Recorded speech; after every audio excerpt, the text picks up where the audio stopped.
అంటే వచ్చిందంటే చాలు ముక్కలేంది అసలు ముద్ద దిగదు చాలా మట్టుకు అందరికైతే. సో మా ఇంట్లో అయితే ఈరోజు తలకాయ కూర చేశాను. చాలా సింపుల్గా నేను చాలా ఈజీ ప్రాసెస్లో చెప్తాను చూడండి.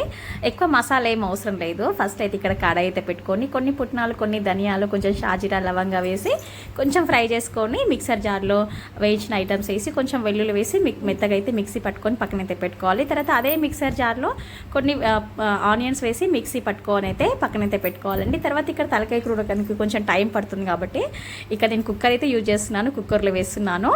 ఫస్ట్ అయితే కుక్కర్లో కొంచెం ఒక 5 స్పూన్ల వరకు అయితే ఆయిల్ అయితే వేసుకొని మనము మిక్సీ పట్టుకున్నాం కదా ఆనియన్ పేస్ట్ వేసి కొంచెం ఫ్రై అవ్వనివ్వాలి. కొంచెం రెడ్డిష్ బ్రౌన్ కలర్ వచ్చే వరకు అయితే ఫ్రై చేసుకోవాలి. తర్వాత కొంచెం పసుపు, తర్వాత అల్లం వెల్లుల్లి పేస్ట్, కొంచెం కరివేపాకు మొత్తం వేసి కొంచెం బాగా ఫ్రై చేసుకోవాలండి. కొంచెం ఫ్రై అయిన తర్వాత ఇక్కడ చూడండి బాగా ఆయిల్ అనేది పైకి తేలుతుంది కదా, అలాంటి టైంలో నేను తలకాయ కూర అయితే మంచిగా అయితే వాష్ చేసుకున్నాను. వాష్ చేసి పెట్టుకున్న తలకాయ కూర అయితే వేసేసుకొని నేను వీడియోలో చూసిన విధంగా అయితే మొత్తం కలుపుకోవాలి. మనం ఆనియన్ పేస్ట్ ఉంది కదా, మొత్తము అల్లం వెల్లుల్లి పేస్ట్, పసుపు అనేది బాగా ముక్కలకు అనేది పట్టాలి కాబట్టి మొత్తం బాగా కలుపుకోవాలండి. ఎంత మంచిగా కలుపుకుంటే అంత బాగుంటుంది. నాకు కొంచెం కలపడానికి రాలేదు, అలాగే గట్టిగా పట్టుకుని అయితే కలిపాను. తర్వాత ఇక్కడ కొంచెం ఒక 5-10 నిమిషాలు అయితే కొంచెం బాగా మగ్గనివ్వాలి. అప్పుడైతే కారం పొడి వేయొద్దు. ఒక 5-10 మినిట్స్ బాగా మగ్గిన తర్వాత ఇక్కడ కారం అయితే నేను 2-3 స్పూన్ల వరకు అయితే వేసాను. సో తలకాయ కూర అనేది కొంచెం ఎక్కువ క్వాంటిటీ వచ్చింది. ఒక నాకు 1 kg వరకు ఉండొచ్చు ఇదైతే. అందుకని చెప్పేసి ఒక 3 స్పూన్ల వరకు అయితే కారం వేసాను. కొంచెం మాది కారం తక్కువ ఉందండి, అందుకే కొంచెం ఎక్కువనే వేసాను. తర్వాత ఇక్కడ కొంచెం కారం వేసిన తర్వాత ఒక స్పూన్ వరకు అయితే ఉప్పు అయితే వేసుకున్నాను. ఉప్పు అయితే ఎక్కువగా అయితే అసలు వేసుకోకండి, ఎందుకంటే ఉప్పు ఎక్కువైందని తినలేము. తర్వాత అయినా వేసుకోవచ్చు, ఏం కాదు.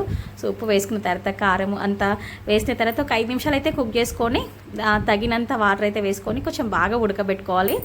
ఒక 5-6 విజిల్స్ వచ్చే వరకు అయితే ఉడకబెట్టుకున్నాను. కొంచెం లేట్గా ఉడుకుతుంది తలకాయ కూర అనేది, అందుకే కొంచెం నేను 5-6 విజిల్స్ వచ్చే వరకు అయితే బాగా కుక్ చేసుకున్నాను. కుక్ చేసుకున్న తర్వాత గాలిని తీసి ఇక్కడ చూడండి నేను కొత్తిమీర అనేది కట్ చేసుకొని కొంచెం చాప్ చేసుకొని కడుక్కొని అయితే వేసుకున్నాను. కొత్తిమీర కూడా వేసుకొని కొంచెం బాగా కలుపుకోవాలి. కొంతమంది దించేటప్పుడు వేస్తారు, దించేటప్పుడు అస్సలు వేయను. నేనైతే కూర ఉడుకుతున్నప్పుడే వేస్తాను.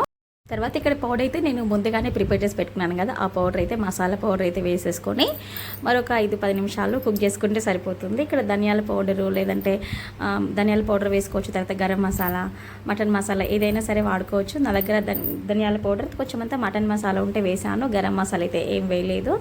సో ఇంతేనండి, చాలా సింపుల్గా అయితే రెడీ అయిపోతుంది. నేను ఇక్కడ ఎక్కువ గ్రేవీ లాగా అయితే ఏం చేయలేదు, కొంచెం ఎక్కువ క్వాంటిటీ ఉంది కదా అని చెప్పేసి గ్రేవీ టైప్ ఏం చేయలేదండి. నార్మల్గానే ఇంకా కొంచెం దగ్గరగా అయితే చేశాను. చూడండి రెడీ అయిపోయింది. ఫైనల్గా అయితే తలకాయ రాగి రొట్టె కాంబినేషన్లో తిన్నాను, చాలా బాగుంది. ఎంతమందికి తలకాయ కూర అంటే ఇష్టమో నాకైతే కామెంట్ చేయండి. Thank you for watching.